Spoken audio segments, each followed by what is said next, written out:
ay talaga pong pinagkaloob po yata ng Diyos na kami ay nandito ngayon at i-endorse itong aming voluntary support galing po sa aming batch.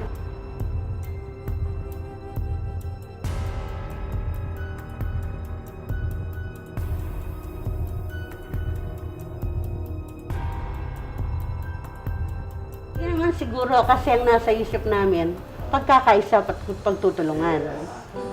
So walang masama doon, bahala sila kung anong gusto nilang isipin. Basta ang intensyon ng bawat isa sa amin ay maganda. It's really for the common good.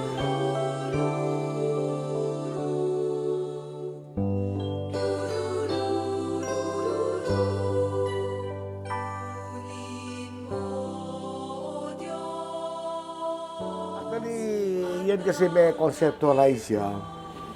Eh naman dang sikat siya ngayon yung pantry eh.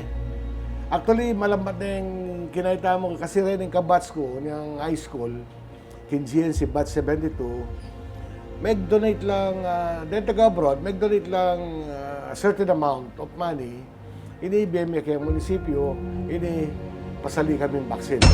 Tapaksin kami tanda, selida mo naman through that money.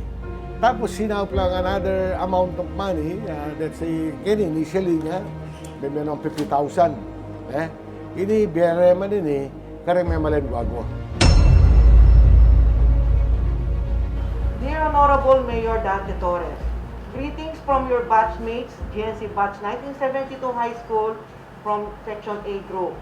With gratitude in our hearts, we are humbly sharing our blessings to support your magnanimous project of COVID-19 vaccination pantry program for Guagua Less Privileged. Encloses the amount of 50,000 to add to your fund.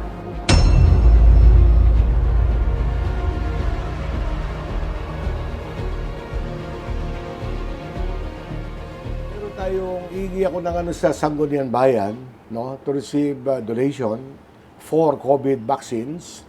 And then, iigi rin ako ng approval na kung pwedeng may magpapabili, no, using the municipality as a conduit.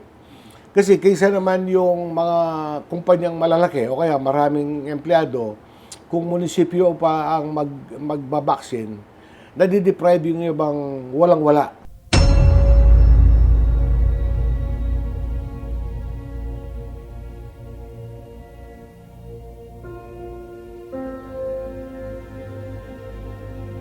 Alam mo, worried kami kasi nag-allocate lang kami initially is 5 million.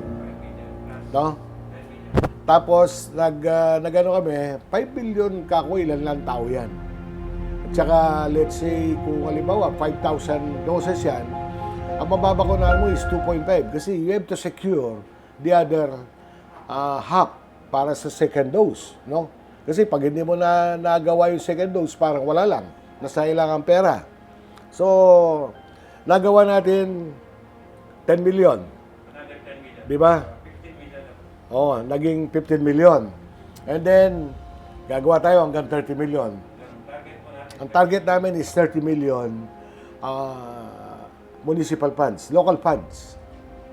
Para assured tayo, at saka yung mga tao, kampante.